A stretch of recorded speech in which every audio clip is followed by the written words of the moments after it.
Escuta a convocação do letrista Carlos Renaud, na versão da música de Cole Porter. Os cidadãos no Japão fazem. Lá na China, 1 bilhão fazem. Os espanhóis, os lapões, fazem. Façamos. Vamos amar. Fazer sexo. Nada mais natural, né, gente? Só que não. O assunto ainda é cercado de tabus, gracinhas, vergonhas, desinformação. A minha convidada é formada em fisioterapia, só que parece ter escolhido como missão desmistificar o sexo com didática e humor.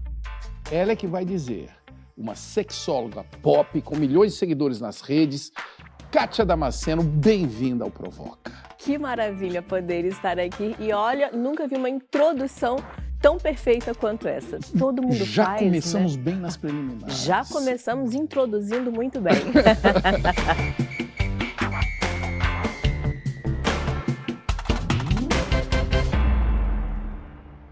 Este aqui é o Provoca no ar para todo o Brasil pela TV Cultura e emissoras afiliadas e também pelas telas das plataformas digitais e no app Cultura Play. Você ainda pode nos ouvir no podcast Provocast, no seu tocador preferido. Ô, Kátia, ainda é tabu esse assunto, Muito. sexo? Gente, 2024. Muito Por quê? tabu. Porque as pessoas ainda têm muita vergonha de lidar com a sua própria sexualidade. Muita. Tanto Começa os homens quanto as mulheres. Com a sua própria. Com a sua própria. Não tem nada mais tabu do que a própria sexualidade. Muitas vezes falar do sexo do outro, peguei fulano, fiquei com Beltrano, fiquei com ciclano, é muito mais fácil do que olhar para dentro da sua própria sexualidade. Descobrir o seu próprio prazer, descobrir o seu próprio orgasmo, que para os homens é mais fácil, mas que para as mulheres é um tabu imenso. Sim. As pessoas, uma das perguntas que mais me fazem é se gozar e ter orgasmo é a mesma coisa. Nós estamos ainda engatinhando na informação de um assunto tão crucial, Exato. que é a causa de todos estarmos aqui. Só estamos aqui por conta desse assunto. É muito maluco essa dificuldade. Lá na sua apresentação no YouTube fala-se o maior canal sobre sexualidade do mundo. Você confirma ou é marketing? Não é marketing não, é verdade verdadeira, né? São muitos seguidores, né? 10 milhões. Nós temos 10 milhões e 400 atualmente aí. YouTube. É o único canal de sexualidade do Brasil que tem a plaquinha de diamante ali, a plaquinha de mais de 10 milhões de seguidores aí, né? E no mundo também a gente não consegue encontrar. E olha que eu estou sempre de olho pesquisando coisas novas e não existe ninguém que tenha nem perto disso daí. Então não é marketing. É uma coisa que me chama atenção, porque eu já acompanhei sexólogas nos anos 80, né? Algumas muito conhecidas nos Estados Unidos, no Brasil, a Marta Suplicy, muito conhecida.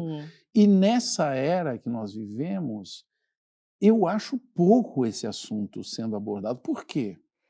Na verdade, não é que ele é pouco, ele é bem abordado, só que é tudo sempre muito escondido. Por exemplo, eu tenho de seguidores únicos nas minhas redes hoje, somando todas as redes, cerca de 30, 32 milhões de pessoas que me seguem. Mas eu sei que a maioria das pessoas que me acompanha não me segue. Porque se ela me segue, a mãe vê, a avó vê, vai pegar mal. Todo mundo vê. Nossa, mas olha só, ou então quando eu falo assim, não, segue aí, a pessoa segue, gente, minha mãe tá te seguindo. Eu falo, então, mãe também anha, né? Mãe transa, não sei se você sabe, mas você só tá aqui porque a sua mãe transou um dia. E as pessoas se assustam. Você conhece o perfil dessa multidão? Assim, é mais homens, mulheres, jovens, velhos? Depende da rede social. Então, eu tenho os dados de todas as redes sociais. No YouTube, eu tenho 70% de público feminino, 30% masculino. No meu Instagram, a gente está com 11,4 atualmente. Eu tenho 11% de público masculino ali.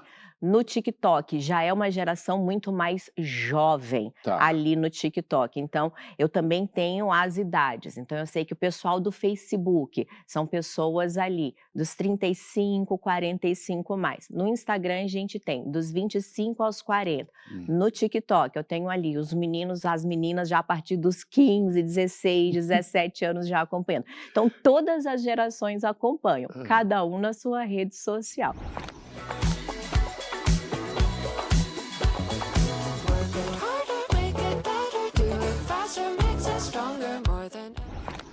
Nesses dias acelerados que a gente vive dessa comunicação instantânea, o que tem dado mais errado na cama? Na cama.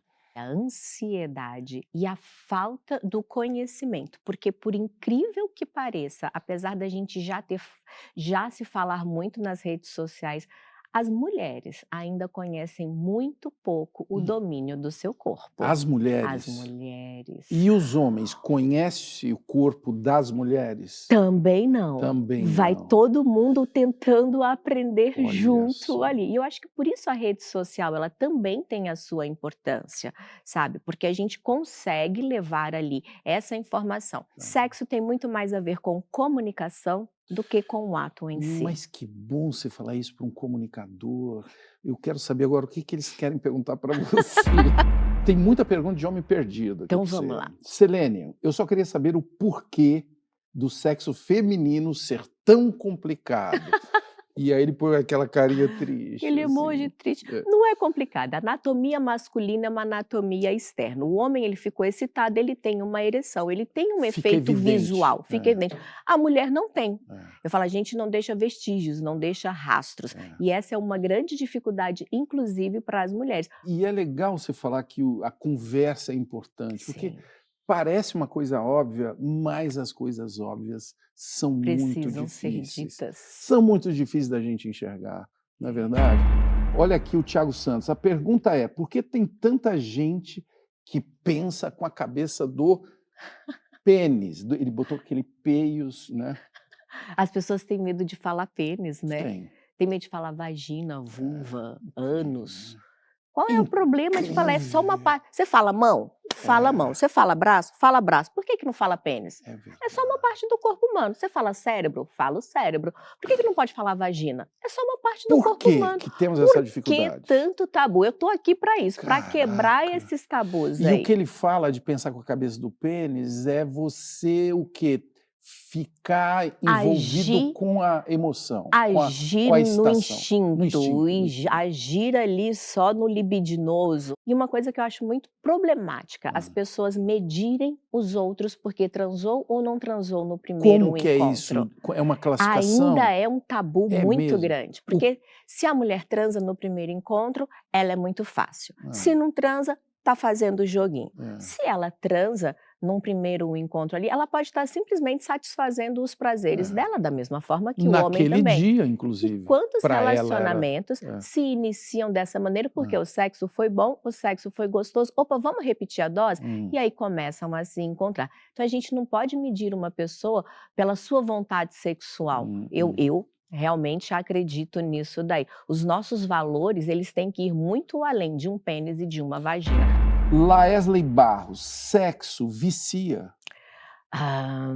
Vicia. Existem algumas condições, como eu falei, por exemplo, da pornografia digital, onde as pessoas estão ficando viciadas aí no quê? Na masturbação. Porque é mais rápido, é mais fácil, dá menos Seguro, trabalho, dá é mais menos insegurança, menos é isso? insegurança. Então as pessoas estão com essa era digital, isso é um problema que a gente está vendo dentro de consultórios, sabe? As pessoas estão se isolando com medo do contato social e por medo de falhar com o outro, acabam ali ficando Resolvendo. viciadas no ato sexual consigo mesmo, né? Tá. Que é a masturbação. Que não é ruim, é bom se dizer, né? Não. A descoberta do corpo. Quando que é um problema? Ah. Quando começa a ser patológico. Tá. Nesse caso, a pessoa ela deixa de ter uma relação sexual com outro ser humano porque ela prefere ficar sozinha. Ah. Aí a gente já começa a ter um problema. Pessoas que, por exemplo, deixam de ir trabalhar para passar o dia inteiro assistindo pornografia. Então, todas as vezes que a pessoa ela sai das AVDs dela, que são as atividades de vida diária, que começa a atrapalhar a vida social dela, então a gente tem que olhar como qualquer outro vício, como drogas, como o álcool, e qual é a forma aí de tratar. Como todo vício, a primeira coisa que a gente faz é a retirada do vício. Então a gente recomenda que a pessoa pare de se masturbar e pare de consumir aí para poder enxergar o que está rolando. para poder voltar a ter uma vida social, para poder voltar a conversar com pessoas, porque elas vão se isolando e se afastando cada vez mais. Mas é bem incomum que isso aconteça. O que nós dois poderíamos fazer juntos? Oh, Lois, você tem a mente suja. Peter, estava falando de fazer amor. Você falou uma coisa que para mim é surpreendente, que a mulher conhece menos o corpo dela e você pratica, ensina uma técnica chamada pompoarismo, né? Tem a ver com isso? O que é o pompoarismo e onde que ele ajuda? Vamos lá, o pompoarismo é uma arte, uma técnica milenar surgida no sul da Índia, aí onde se fala o Tamil, um dialeto que significa mulher que segura. A gente abrasileirou, colocou mulher que segura o pênis, né? E existe lá na Índia porque a maioria dos partos são partos vaginais, são partos naturais, um país extremamente populoso aí, então as próprias mães ensinam a técnica para suas filhas por uma questão de saúde. É uma técnica de contração da musculatura íntima. Então, é como se você... Consciente, né? Consciente. Nós temos músculos ali que são uma musculatura estriada, então é uma musculatura que você contrai ela na hora que você deseja. Então, imagina que você está com uma vontade de fazer um xixizinho, a gente não pode sair daqui porque estamos ao vivo, vamos supor. E aí eu dou aquela seguradinha no xixi. Essa segurada no xixi, a gente está trabalhando o MAP, que é a musculatura do assoalho pélvico. Então, eu voluntariamente faço contrações dessa musculatura. E como qualquer outro músculo no nosso corpo, por exemplo, o bíceps, eu vou contrair, eu fortaleço essa musculatura. A musculatura do assoalho pélvico também pode ser contraída e fortalecida de diversas maneiras. E com mais consciência, com consciência. Ganha, né? Nós temos 5 habilidades vaginais, com o treino da ginástica íntima. Consciência corporal, que é o primeiro de todos eles, porque tem mulher que nunca contraiu a própria musculatura, não sabe como é que faz esse domínio. Força, resistência, relaxamento e mobilidade. Imagina, uma vagina capaz de fazer tudo isso daqui, e tem gente que não sabe nem fazer o movimento de contração. Então foi uma técnica que surgiu lá no Oriente, e como que isso vem aqui pra gente, para o Ocidente? Dr. Arnold Kegel, aproximadamente ali década de 40, um médico uroginecologista, tinha muitas pacientes com problema de incontinência urinária. E aí ele começa então a estudar esses exercícios para o treino, para favorecer aí esse término de incontinência. Foi assim que o meio médico ficou sabendo. Então, o que eu fiz na fisioterapia? Eu peguei os conhecimentos médicos com os conhecimentos ali orientais e desenvolvi um método de treino que hoje eu chamo aí de aperta e solta, porque ficou muito didático.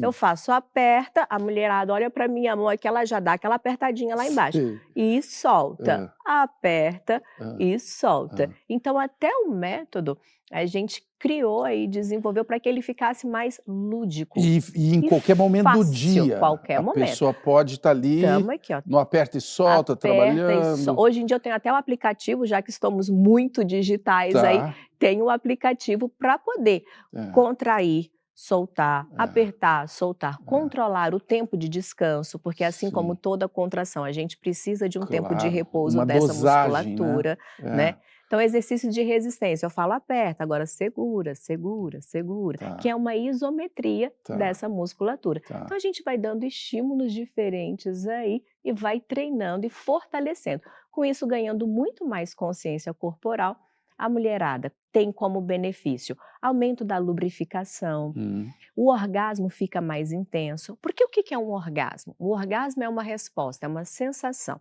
Eu tenho um estímulo que vai via aferente para o meu cérebro. Qualquer um dos 5 sentidos.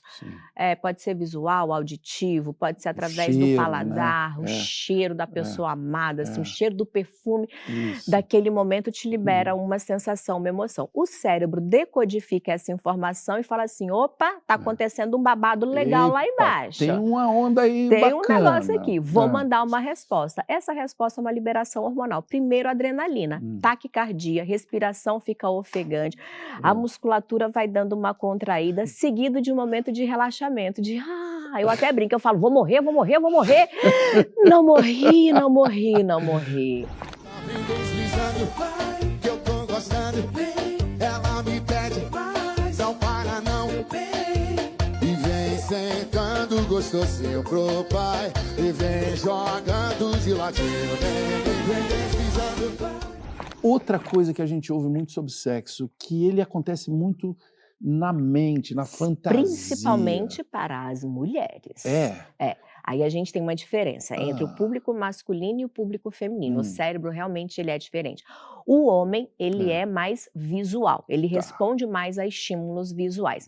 A mulher, ela é mais fantasiosa, ela precisa criar uma história. Tanto é que eu faço uma comparação. O homem é da foto, a mulher tem que ler os 50 tons de cinza com 230 páginas para imaginar como é que é o Christian Grey aqui assim, e ela vai fantasiando ali tudo dentro da cabeça. Isso confirma um pouco teses assim que a mulher ela é mais misteriosa, mais complexa, mais né? complexa, sexualidade sim. mais sutil. Quando a gente fala das fases do desejo sexual, do ciclo da resposta sexual, nós passamos por 4 etapas, tanto os homens quanto as mulheres. Desejo, excitação, orgasmo e resolução, seguido de um período refratário, que é o período que eu preciso, entre um orgasmo e outro. Qual que é a diferença dos homens e das mulheres?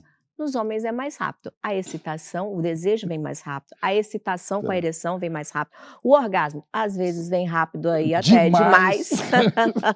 E aí a gente tem a resolução, que é aquela hora que dá aquela cansadinha, aquela dormidinha. E aí eu falo, dependendo da idade, esse período refratário. Na adolescência, com 5 minutos, 10 minutos, tá já pronto. Voltou a tudo. idade vai passando, 20 anos, 30, 40, a testosterona começa a dar um tchau, a gente aumenta. Qual a diferença da mulher? O desejo ele demora um pouco mais a aparecer. A excitação, caracterizada pela lubrificação, demora um pouco mais a acontecer. O orgasmo, consequentemente, também. Porém, uma vez que ela teve um orgasmo, para ela ter o segundo, é aqui, ó, jogou o cabelinho para trás, estou pronta para o próximo. O homem é o contrário, né? Eu até brinco assim, ó, numa analogia, eu falo, o homem é como um forno de micro-ondas. Botou na tomada, ligou, desligou. A mulher é como um forno a lenha, um fogão a lenha. Você tem que ir aquecendo, mas depois que ela aquece, calor para desaquecer... que é importante. Então, a ciência traz isso daí pra gente. E é por isso que a gente fala tanto a respeito das preliminares, da importância da preliminar. Porque quando eu falo de preliminar, eu consigo colocar as 2 velocidades aqui. Então, eu consigo atrasar um pouquinho o homem e acelerar um pouquinho a mulher. Por isso que quando a gente fala de sexualidade, a gente bate tanto nessa tecla das preliminares, para a mulher poder ter essa lubrificação, para que o sexo seja mais gostoso. Que eles se encontrem, né, nesse caminho tão misterioso que nós vamos precisar fazer aquele intervalo.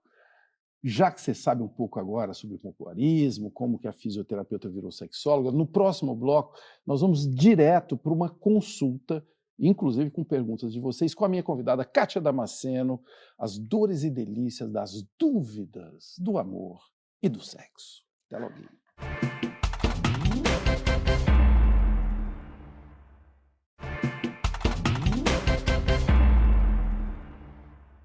Estudos realizados nos Estados Unidos apontam uma tendência surpreendente. Em 2009, 28,8% dos meninos relataram nenhuma atividade sexual. 10 anos depois, em 2018, o número salta para 44,2%. Entre as meninas, o salto da abstinência é ainda maior, de 49,5% para 74%. Outras pesquisas revelam que a tendência é semelhante aqui no Brasil e esse fenômeno tem um nome: apagão sexual da geração Z. A minha convidada, a sexóloga Kátia Damasceno, vai saber me dizer.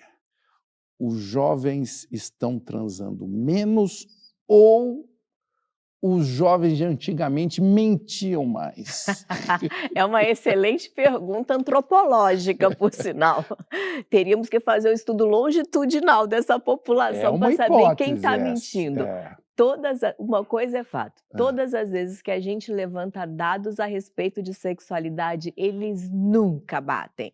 Você pergunta para o homem qual a frequência sexual, ele fala 4 vezes por semana. Pergunta para a mulher qual a frequência sexual, 1 vez por semana. Fala, alguma coisa não está batendo com quem aqui, que gente. Está rolando esse negócio, né? Então, nunca bate. Por quê? Porque as pessoas mentem, elas têm medo de falar a verdade quando o assunto é sexualidade. Olha aí. Ou porque vão julgar que está fazendo demais, ou que está fazendo de menos, ou o que o colega da rede vai estar pensando da rede vizinha e tal. Mas esses números que eu mostrei, eles são muito evidentes, né, de uma diminuição da atividade. Isso Sim, confirma sim, confirma, na porque foi como eu sua falei. prática aí com Tá mais fácil hoje em dia eu ficar em casa, tranquilo, sossegado, né, do que ter que sair, se dar o Sim. trabalho. Cadê o prazer da conquista? Cara, o sexo é tão bom, é tão gostoso a gente descobrir as coisas E juntos ali, sobretudo, né? sabe o quê? A importância do desconhecido, da surpresa, do será que vai acontecer? É uma geração onde eles têm tudo muito facilmente, ele Sim. clicou no celular, tudo chega na mão dele, por É. que não pode chegar o sexo também? Então eles estão com uma dificuldade de comunicação. Eu Sim. vejo isso com as minhas sobrinhas, com os meus filhos. Eles falam teclando, mas na hora que senta na mesa, que lá em casa tem uma regra, sentou na mesa não pode se pegar no celular, Boa. dá uma muda, fica mudo. Eu falo: Boa. "Mulher, mas tu não estava conversando com aqui as amigas, rindo, se divertindo?" É só continuar a mesma coisa, só que sem teclar, conversando aqui. Vamos falar. Aí eles dão uma empacadinha, assim, né. Então Isso é tão importante falar, né, para que isso seja praticado, né. sim, Qual o sim. impacto disso na vida sexual? As telas. As telas. Olha, por um lado eu vejo uma forma positiva, em que sentido? Eles têm muito mais acesso à informação de sexualidade Sim. do que os nossos pais tiveram durante uma vida inteira. Sim. Os meninos de 15 anos, as meninas de 16, 17 anos que me encontram, eles me chamam de tia Kátia. Não, tia Kátia, a gente tá te acompanhando. Tia Entendi Kátia. direitinho, tia Kátia. Tia Kátia, a gente está assistindo, eu falo uma fórmula de Bhaskara aqui, uma tabela periódica, ninguém estava pesquisando na internet, né. Falei: "Foi parar como?" Não, tia Kátia, a gente estava procurando aula de biologia. Eu falei: "Boa resposta, boa resposta." O que é ótimo, né, de procurar Sim. informação. Agora ficar só na Só na informação, tela não se dá. você sabe tudo, tem chance do sexo ser bom? Não garante, né. Não, porque cada um tem a sua peculiaridade. Lifestyle we live is just too dangerous. Paranoid since I've been leaking my shit. Wonder if it'll come out on the web. And I can't help all these bitches on my dick. Taking a photo and posting that shit. Coming home late and I crawl in the bed. She always be asking me where have you been. Acho que a internet ela trouxe uma importância, uma relevância, porque ela abre portas para a gente conversar a respeito de sexualidade, mas ainda assim, eu acredito muito que os pais, e eu sou mãe de 4 filhos, tem todas as gerações lá em casa. Todos homens, né? Todos homens. Ó, tem de 25, 23 do primeiro casamento, um de 12 e um de 8. Você tem um laboratório de meninos, né? Tem. Lá em casa tem Que de diferença que você vê tudo. nessas idades em relação a esse assunto? Os meninos hoje em dia, eles já sabem, diferentemente, eles sabem porque eles viram na rede. Ao contrário dos meus 2 filhos mais velhos, que quando eu comecei, eu trabalho há 20 anos com sexualidade. Sim. E nunca foi um tabu para mim falar a respeito desse assunto dentro de casa. E eu acho que as pessoas têm muito medo de conversar sobre sexo com os filhos. Aí eu vejo um problema na rede social. Porque eu acho que os pais têm que ser os primeiros que abordam esse assunto com os filhos. Porque senão daqui a pouco a criança está perguntando para Alexa: Alexa, o que é sexo? E você tem alguma dica para pai que não sabe como puxar esse assunto? Ele não precisa puxar o assunto, fica tranquilo. A criança vai perguntar. Ela vai, em algum momento, ela viu uma cena na televisão, ela escutou uma palavra, ela viu um vídeo, ela viu um desenho, passou alguma coisa na tela dela, ela vai falar: mamãe, o que é isso daqui? Aí a dica fica para os pais. Não é falar: menino, isso é pergunta que não você fuja do assunto. Não, é assim, ó, você morre por dentro, faz cara de paisagem e fala: oi, filho, onde é que você viu isso? Então, por exemplo, lembro a primeira vez que meu filho perguntou, ele estava com 3 aninhos e o irmãozinho tinha acabado de nascer. Tinha um neném de 1 ano na cama, ele brincando de carrinho, falou: mamãe, como é que faz neném? A minha mãe deu um pulo, deu um grito: menino! Falei: calma, é assim. Filho, é assim, ó, tem um papai, tem uma mamãe, a gente se ama muito, a gente dorme juntinho, no outro dia o neném tá na barriga da mamãe. Ele, tá. E voltou a brincar. Então ele sabe que precisa de um homem, que precisa de uma mulher, que precisa que os dois estejam juntos para poder fazer um bebezinho. Para uma criança de 3 anos, tá ótimo. Passou a segurança, ele sabe que ele pode perguntar qualquer assunto para os pais. Porque se é um tabu, você fala assim, não, isso não é pergunta que se faz pro seu pai, pra sua mãe. Pronto, acabou. Acabou, o fechou. que você dá na primeira infância de resposta para uma criança de 0 aos 7 anos, ela leva de registro para a segunda infância, para a adolescência. Já o que ela vai ter que resolver mais tarde, então, de se eu alguma não posso maneira. falar desse assunto com a minha mamãe, nem com meu papai, eu vou perguntar para os meus amiguinhos na internet. Então, acho que a gente tem que conversar com os nossos filhos, sim, sobre sexualidade. Mas eles sempre perguntam. Não precisa marcar uma reunião. Hoje em dia você vai falar assim, filho, vem cá, vamos conversar sobre sexo. Ele fala, pois não, mãe, o que você quer saber? Tá quase assim, né? E o que katanya? Ácido desoxirribonucleico. O que katanya faz? Carrega as informações genéticas dos seres vivos. A dificuldade está no sexo ou nas conexões humanas, que estão muito armadinhas. Muito armadinhas e muito fragilizadas hoje em dia. Medrosas, né? Muito fragilizadas. Como voltar a se reconectar? Eu acho que, de verdade, com contato social, com contato humano. Ao vivo, Ao né? vivo, pegar na mão, beijar na boca, sair para passear, fazer piquenique, contato, tato físico. Tela é ótimo, tela facilita a nossa vida, tela resolve muitos dos nossos problemas. Mas a sexualidade não é um dos problemas que as telas resolvem. Não. Ela ajuda, por exemplo, num relacionamento à distância.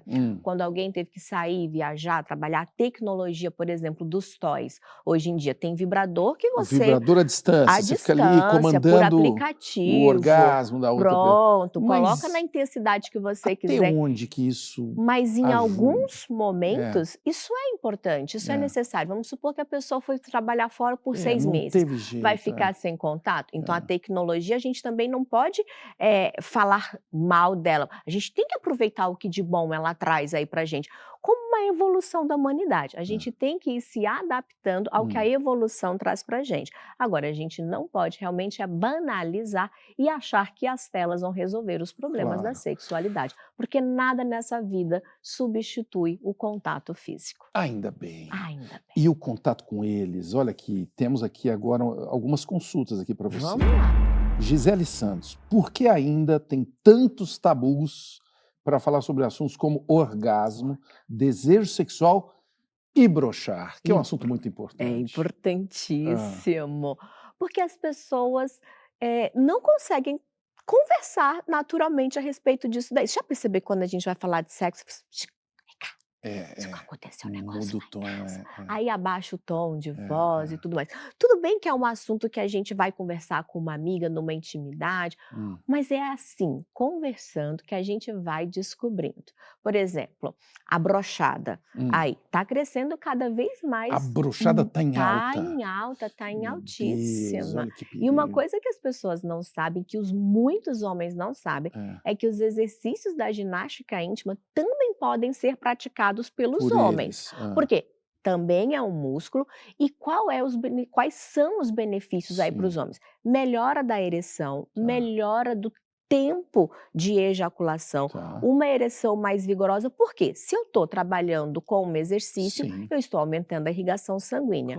O que é uma ereção, se não um pênis que se enche de sangue? Então, quando o homem ele controla essa musculatura, ele tem diversos benefícios. Então, os exercícios da ginástica íntima podem ser treinados tanto por homens quanto por mulheres.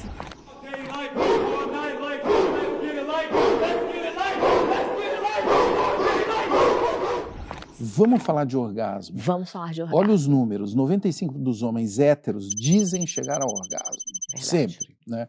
Mulheres héteros, o número cai para 65%, o que já revela um desequilíbrio com quem que um ali está falando com o outro.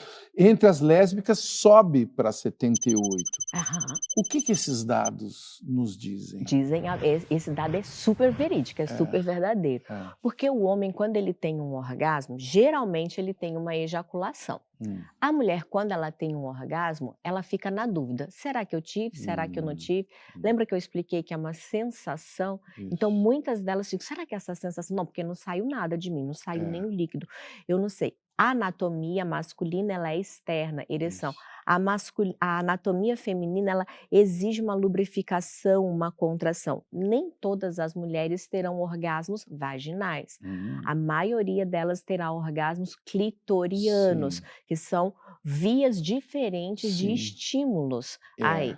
E Mas é tem muita mulher que nunca se tocou e não sabe como que aquele clitóris é capaz de proporcionar prazer a ela. E aí ainda vem uma questão muito cultural ainda de, por exemplo, ter um orgasmo vaginal, porque quando o homem penetra, de quem é a responsabilidade do orgasmo?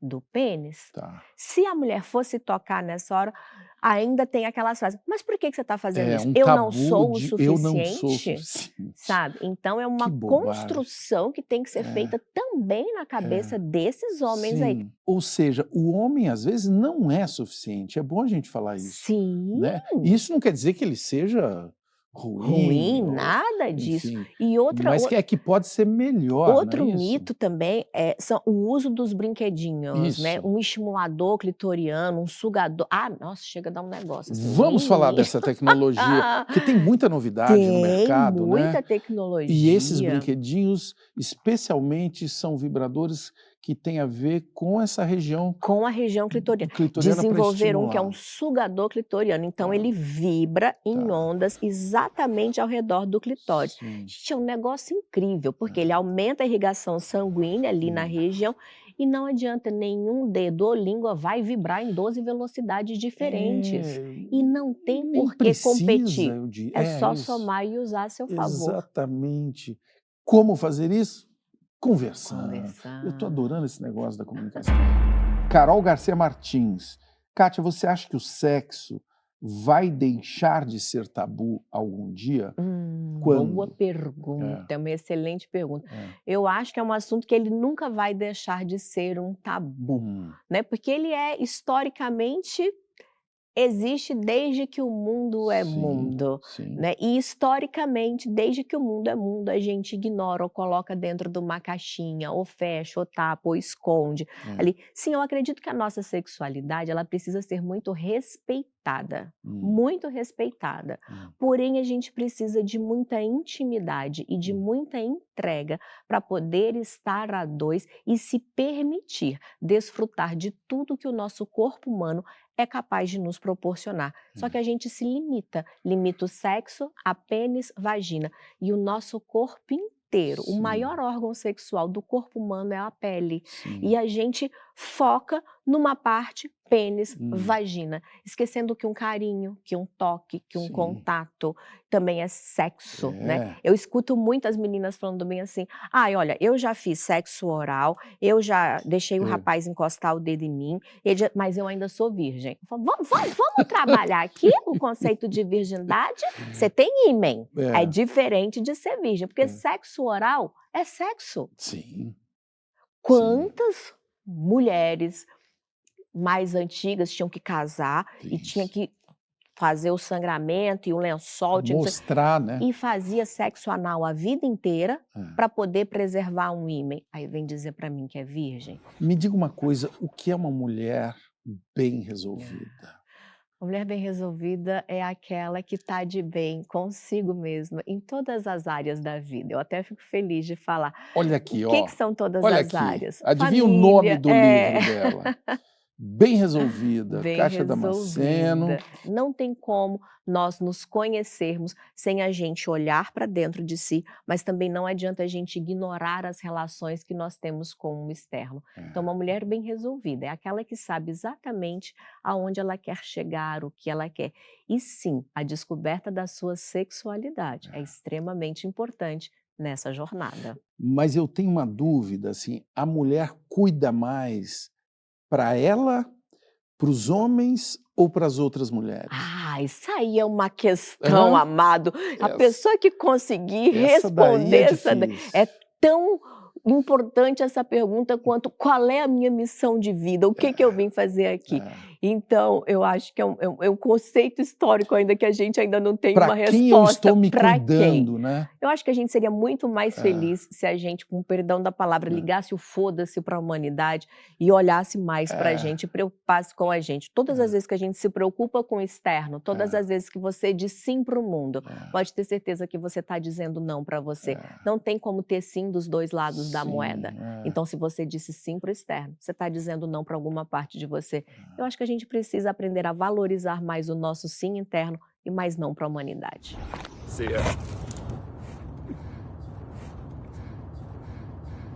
Como que está a educação sexual no Brasil? Educação sexual, eu acho que a internet tem feito um bom trabalho, mas tem muitas pessoas que defendem que deveria ser ensinado na escola. Sim. A minha única preocupação é que, para mim, tem que ser ensinado dentro de casa, antes de Sim. ser abordado dentro da Eu escola. concordo. Agora, deixar a internet também ensinar sem curadoria Muito é uma cuidado com o loucura, que né? os filhos assistem na internet. Muito cuidado, é responsabilidade dos Do pais pai. Eu acho que estar de começa com o olho pai, eu no que concordo. o filho Mas assiste. você não acha que a escola tem uma responsabilidade aí também? Sim, mas eu não acho que nós devemos jogar apenas na escola não. a responsabilidade Apenas sobre a não. educação É. sexual, porque é muito fácil eu delegar para a escola, eu Sim, delegar para o não. professor e eu não falar a respeito desse assunto dentro de casa. Aí eu acho que nós temos também um outro extremo de um outro Sim. problema. Quanto mais nós conversamos com os nossos filhos a respeito de sexualidade, mais tardiamente eles iniciam a vida sexual. Mais tardiamente. Mais tardiamente. Olha aí. Muitos pais têm medo de conversar com o filho porque acham que está estimulando a sexualidade. Muito pelo contrário. Claro. Assim como tem gente que acha que a educação sexual na escola estimula o sexo, não é. Não, É o muito pelo contrário, né? contrário. Você A criança sabe o que é um abuso, quem que pode É. tocar nela, quem que não Você pode, aonde pode conhece ser melhor, tocado, né? aonde não pode ser tocado. Então a criança, ela precisa entender que ela pode conversar com o pai e a mãe. Então é ele saber que tem os limites, que aquela parte é da intimidade dele, que não é todo mundo que pode encostar. Mas se ela não tem essa informação, outra pessoa chega, pega, encosta, ele não sabe se pode ou se não pode. Então sim, os limites têm que ser dados dentro de casa. Que bom falar disso aqui com você, viu? No próximo bloco eu vou descobrir se Brasília, a cidade da minha convidada Kátia Damasceno, tem a ver com a inspiração dela trabalhar com sexualidade. Será que o pessoal lá no Planalto sabe mais das coisas do que a gente? Até loguinho, vamos descobrir.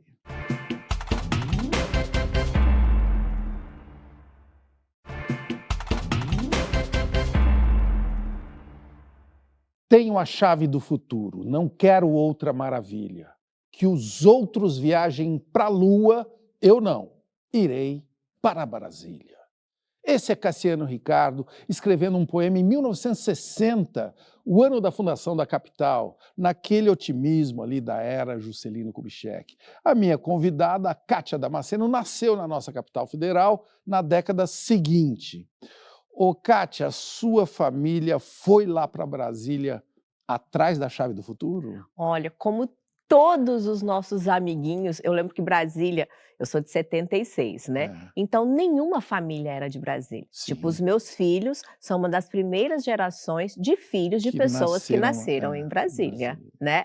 Então era muito comum, a gente falava, como é seu nome? Ah, meu nome é Fulano. E seus pais são de onde? Era a segunda pergunta comum. Que era certeza. Era meu pai carioca, militar, vindo do Rio de Janeiro, transferido para Brasília, e minha mãe, família nordestina, indo para Brasília, 16 irmãos ali, indo ali para Brasília, saindo do Rio Grande do Norte para Brasília, para poder tentar a vida ali. Que imagens você guarda dessa infância em Brasília? Ai, gente, olha, brincar na rua, as ruas ainda não eram muito asfaltadas, então, eu lembro Era das cerrado, primeiras... né? Cerrado, As imagens do início de cerrado. Brasília é um cerradão. Brasília a gente fala que tem duas estações, É. ou é pó ou é barro, só tem essas duas, é aquele cerrado, você olha para o horizonte, você sabe de onde a chuva está vindo, você fala, lá vem a chuva, falta meia hora para chegar aqui, Horizonte porque a gente lindo. enxerga o horizonte. E devido ao nosso período ser cerrado, a gente tem uma seca, um período de chuvas ali que vai de novembro a março, mas já abril, maio, quando vai dando julho, agosto e setembro, meu amigo, é tudo marrom, é uma seca muito grande. mas isso nos traz o privilégio de ter o pôr do sol maravilhoso, porque quanto menos água, isso foi uma das poucas coisas que eu aprendi na aula de física, que eu sou muito de humanas, número não era muito comigo, mas meu professor falou sobre a refração, quanto menos água tem no ambiente, mais o pôr do sol ele vai ficando alaranjado e lilás. Então a gente tem um pôr do sol, o céu de Brasília é maravilhoso. Naturais maravilhosos. Como era essa família que você cresceu? Conservadora? Super. Eu sou filha de pai militar, criada dentro da igreja católica, cantando no coral da igreja ali até os 18 anos de idade. Primeira comunhão, crisma, tudo bonitinho, certinho. Só podia ser sexóloga, né? Essa pessoa, né? Como que virou essa chave? Quando que você viu que isso poderia ser um assunto da sua vida? Vamos lá. Sou fisioterapeuta, sempre gostei da área de humanas, da área de saúde. Me apaixonei pela fisioterapia no primeiro semestre ali. Tentei fazer medicina, e aí fiz medicina e físio, passei na físio, me apaixonei no primeiro semestre. Nunca mais eu quis tentar medicina. Eu amei aquilo. E eu sabia que eu queria trabalhar com grávidas. Então, fui uma das primeiras fisioterapeutas do Brasil a trabalhar com a área de saúde. Que não existia. Não existia. Né? Então, assim, eu tinha um livro no Brasil, acesso à internet era difícil, então era difícil conseguir artigo científico ali, mas eu já sabia que eu queria isso. Eu comecei meu trabalho em 2004 com as minhas gravidinhas, e ali, cortando para a minha vida pessoal, eu estava recém-divorciada. 2 meninos pequenos. Falei, cara, eu empreendendo, empresária, eu preciso dar um jeito de sustentar essas crianças. E aí, o meu lado empresária, ele é muito forte. Sempre foi. Você dá aula? Dou aula, sim, não tem problema nenhum, não. Aí comecei a falar assim, quando é que é a próxima turma? Aí eu aqui, ó, e tá lotada a próxima turma, mas deixa seu telefone. Assim que eu abrir uma turma, eu te ligo. Aí eu pegava aquela aluna, juntava mais umas 2, 3. Minha primeira aula foram 4 alunas. Essa que me ligou, eu falei, se você trouxer uma amiga, eu faço 50% de desconto para ela. A minha mãe e uma amiga, que eu precisava de gente para lotar a turma. E assim foi. E eu sempre tive uma comunicação muito leve, de leveza, e quanto mais eu fazia com leveza, mais a mulherada indicava aí. E 10 anos depois, 2004, aí em 2013, novembro de 2013, surgiu o meu primeiro vídeo no YouTube.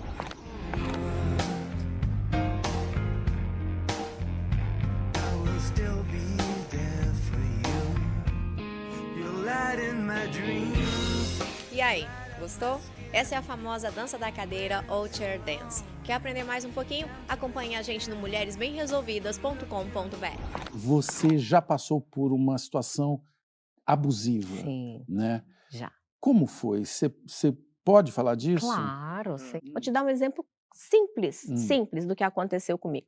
Eu me casei, fui morar em um outro bairro e só tinha um carro. Meu marido ia trabalhar e eu ficava dentro de casa. Eu engravidei, assim, casei, engravidei, formei, casei, engravidei. Tudo numa sequência, assim, muito rapidinho. Falei, quem que vai dar emprego para uma mulher recém-casada, recém-formada e grávida, né? Eu falei, não, vou ser dona de casa. E, cara, eu fui felizona naquela época. Só que eu falava assim, olha, final de semana eu tenho que ir na minha mãe. Ele falava, não, então no final de semana eu te levo. Eu falei, então tá bom. Aí chegava no final de semana, ele falava, olha, eu tô muito cansado. Falei, não, então eu vou de ônibus. Ele, não, de ônibus não.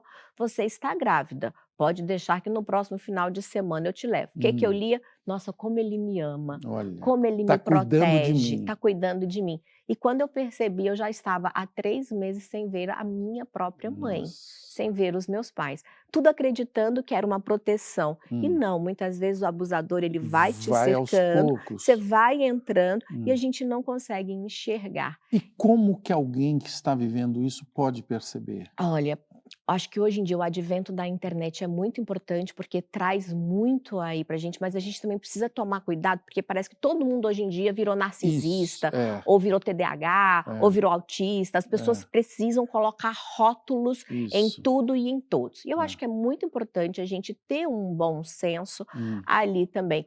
Mas a internet, ela traz muito conhecimento e uma coisa que eu acho fundamental, que sempre me ajudou na minha vida, foi terapia. Muitas vezes você conversando com uma outra pessoa, uma pessoa que estudou para isso, tá olhando de fora, ajudando, te traz algumas observações ali. Só que às vezes você tá imersa ali dentro, não quer ver. Geralmente quando você tá no relacionamento abusivo, tua mãe te disse, teu pai te disse, teus amigos já te disseram e você não ouve. né? Certo. Então, dar um pouquinho mais de atenção. Se tem mais de 3 pessoas falando a mesma coisa, para ouvir, para Vale. raciocinar. Se coloca de um ponto de vista do lado de fora, observando e analisando aquela situação. Tá. Que conselho você daria para uma frase que eu digo sempre? Que conselho você daria para uma amiga se sua amiga te contasse essa situação? Geralmente a gente está certa. E como sair de um relacionamento abusivo? Como sair? Eu consegui sair quando eu falei o meu primeiro não. E eu, infelizmente, demorei muito a falar o meu primeiro qual não foi a na reação? vida, né? Foi minimamente surpreendente.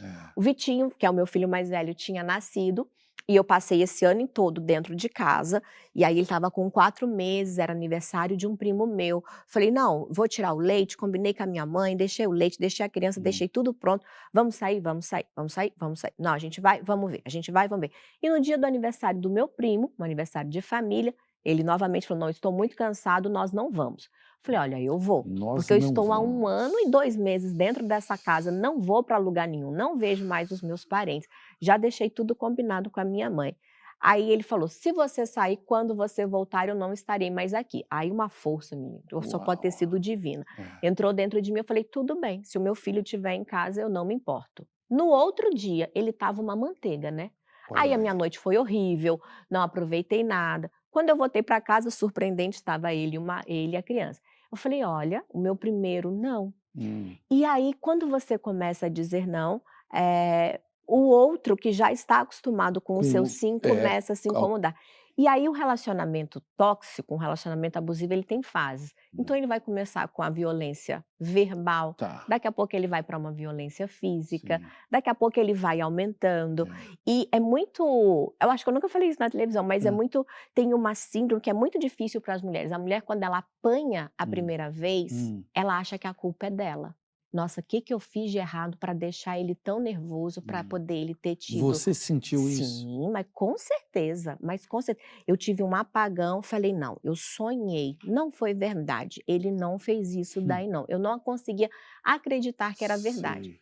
Para minha sorte, eu tinha uma amiga, advogada, ela falava, olha, uma vez que acontece, não para. Eu falei, não, amiga, é porque eu irritei muito ele. Fui eu, então, né? você ter alguém consciente que te mostre uma situação por fora é muito importante.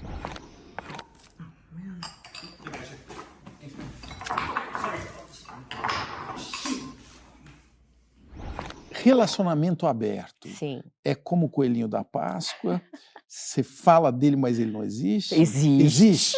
E está aumentando cada vez mais. Tem aumentado bastante. Para quem tem equilíbrio, quando eu falo equilíbrio, a gente vai voltar no assunto comunicação. É necessário ter equilíbrio de comunicação. Porque se é difícil você manter um relacionamento com uma pessoa, imagina quando você tem 2, 3 envolvidas. E ao contrário do que as pessoas imaginam, no senso comum, um relacionamento aberto, ele tem muito mais regras do que um relacionamento monogâmico. Muito mais. Muito mais regras. Parece a Constituição do Brasil, que todo mundo sabe os artigos e ninguém obedece. É assim, ó. Pode com quem? Quais são as regras? Vai fazer um relacionamento aberto? Vai contar um para o outro ou não? Vale amigo, não vale amigo? Segunda, vale quarta, em casa, sexta, não vale em terça, casa? É para eu ficar sabendo, não é para ficar sabendo? Então existem regras. Funciona isso? Funciona para quem consegue ter estabilidade emocional. E planilha.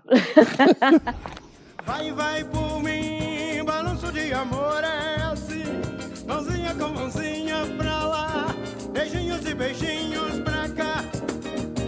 Vem balançar, amor é balanceio, meu bem, só vai no meu balanço quem tem carinho para dar. Onde você quer chegar? Uau! Onde eu quero chegar? Cara, essa é uma resposta que eu não sei. Sabe por quê? Eu te digo, eu nunca pensei em ser uma youtuber, mas eu nunca deixei a oportunidade passar. Nunca pensei em ter o maior canal de sexualidade do mundo, mas nunca deixei de estudar o suficiente para isso.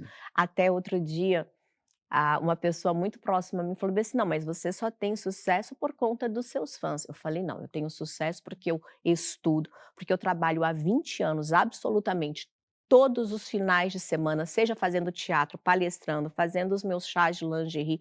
Então eu amo os meus fãs, mas o meu sucesso se deve muito e grande parte ao meu desempenho e ao meu trabalho dentro da minha produção e dentro da minha carreira. Então, aonde quero chegar, aí tenho próximos passos, mas não são limitantes. Fazer uma carreira, levar a minha ginástica íntima a nível internacional. Eu gosto muito de viajar. O que eu gosto de fazer? Para que eu trabalho? Eu falo, eu trabalho para viajar, ficar em hotel top e fazer massagem pelo mundo. Eu trabalho para isso. E já teve aquele negócio de uma consulta rápida, assim, na padaria? Mas todo dia, todo né? dia. Nós não pode comprar um pão que a pessoa vem aqui, então, como é que dá o cu? Na fila do pão aqui, ó. Eu falei, então, tudo bom, linda? A gente tá na padaria. Vamos aqui, ó, mas é assim que se faz. E as pessoas Qual é a têm uma pergunta mais frequente? Essa. Com certeza é sobre sexo anal.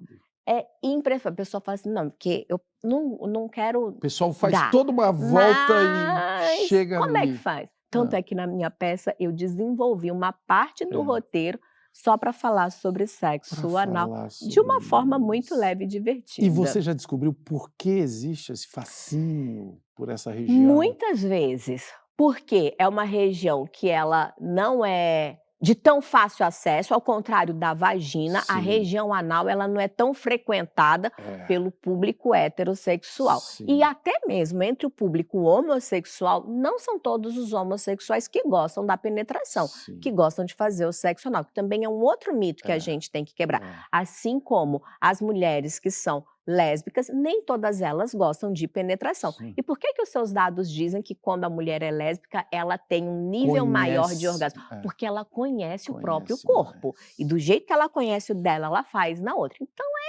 absurdo de sensacional. Vamos conhecer melhor esse assunto, conhecer o nosso pessoal. corpo. Uma pergunta muito simples. Vamos lá. Kátia Damasceno Ferreira, o que é a vida?